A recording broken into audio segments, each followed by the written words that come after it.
Kahit magkakalaban para sa kanilang pangarap, hindi may iwasan na mabuo sa mga clashers ang pagkakaibigan sa loob at labas ng kompetisyon. From the workshops to everything that has happened to us.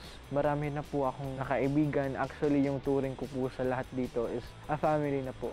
Ang hirap po ma-separate sa each other. For 2 months po, sobrang dami-dami na po namin napagsaluhang memories ng aming mga kasama ko sa The Clash. Pamilya na po ang turing namin sa isa't isa. Sobrang nakatulong po talaga yung mga workshops namin sa friendship naming lahat. Aside kay Bea, si Abigail, si Nika, si Rachel, marami na rin po kaming napagkwentuhan about sa life po namin. Kahit nandun po sa workshop, chika-chika pa rin, chikahan everywhere po. Madalas ko pong kasama sila, Nanay Esther, Ate Daniel, Golden, Angel, lahat po ng mga Bisayas.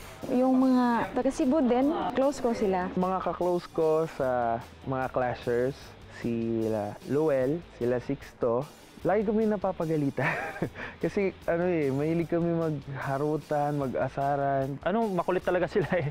Kaya mas naging close kami. As everyone knows, my best friend here on The Clash is Rachel Vergado. We've known each other since we were 12 years old. Kasama ko siya palagi sa mga singing competition doon, tsaka yung mga shows. And ever since we both came here in the Philippines, we both got so much closer. Yung mga naging close ko talaga dito sa The Clash is sila Dior, sila Fatima, sila Sam, sila Angel, sila Kyril. Yan, sila yung mga first group of people ko talaga na nakasama dito. Then eventually lumaki sila Ate Miriam na, sila RJ, sila Anthony. Sila na yung mga nakakasama ko. Unexpected po na maging friends kami ni Golden kasi before po, hindi po kami masyadong nag-uusap. Tapos biglang may tinanong ganyan. Tapos ang dami na ng chika. Madaldal na bata. Kaya ayun, simula po nun palagi na po kami nagkakwentuhan. Tapos nalaman ko pa na yung mama ko tsaka yung mama niya mag-best friend. Sa girl po si Ate Miriam. Tapos sa boy naman si Chin. So, yan po. They seem so friendly. Pero, pag pinili nila, ka-joke lang. I'm close with Chin, Anthony, and Brian. Kaming lagi talagang magkakasama. Pero close naman ako sa halos lahat. Pag magkakasama, laging masaya. Kaya nga lagi kaming napapagalitan kasi parang akala mo laging first time kaming nakita-kita. Ano naman kaya ang madalas sa bonding nila sa isa't isa? Nagbaband kami by going to karaoke. O yan, kakain kami sa labas, nag-movie kami once, kaya pag may free time. Every after workshop sometimes, gumagala kami. Every Sundays, may nakakasabay din ako sa church. Si Sam, si Queenie, sina Brian. May mga anak na po ako doon, may tumatawag na po na mami sa akin, may mami na din po ako doon. Every after rehearsals po or workshops, kapag may time pa po at may energy, pumupunta po kami sa coffee shop dun sa labas. Minsan po pag walang pera, nakikitambay lang po dyan para lang po makapag-chika-chikahan, makapag-bonding-bonding. Tapos pag nakaluwag-luwag naman po, bibili po ng kape. Friendships are formed, and of course the girls are so close. We always bond on makeup and hair. I've curled so many girls' hairs here right now in this. I think we can open our own beauty salon after this. Pinaka-main bonding namin is yung talagang tanungan about our songs, our strategies. Kasi po kami ni Cleo, magkasama po kami sa bahay. Si George po tsaka si Sams nagsi-sleep over po sa amin. Mga 2 days po, minsan 3 days. Doon po kami nagmo-movie marathon, nagsi-swimming, sabay-sabay po kami mag-church every Sunday. Minsan din po kasama din namin si Anthony. Pumunta po kasi sila sa church namin, kaya sobrang natuwa po ako nung pumunta sila. Nag-attend po sila doon, tapos nakilala po sila ng parents ko.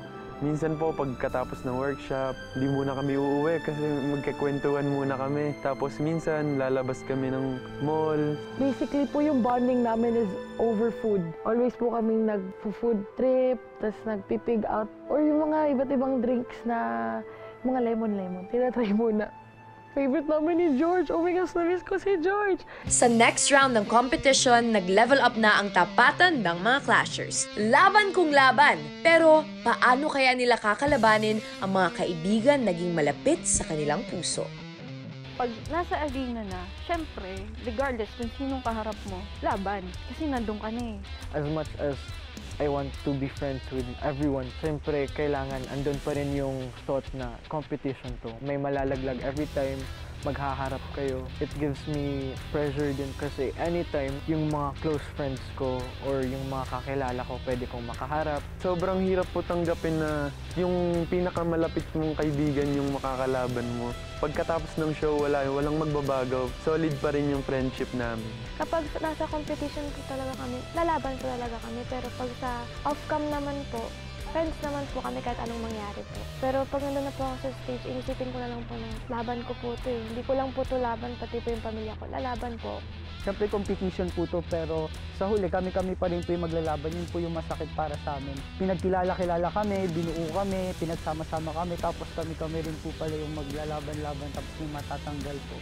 It's a competition at the end of the day. You can't have hard feelings. When you become close to someone, I guess there's a side of understanding it's a competition, but then of course feelings get involved. So there might be hurt. If someone's your friend, it doesn't necessarily mean that you can't feel that you can't beat them. So that might get in the way, might cause friction. So of course that's a downside. And of course at the end of the day, like I said, it's competition. It's every man for themselves. Hi everybody, thank you for checking out this video. For more updates and videos, just click here and subscribe for more kaganapan dito sa The Clash.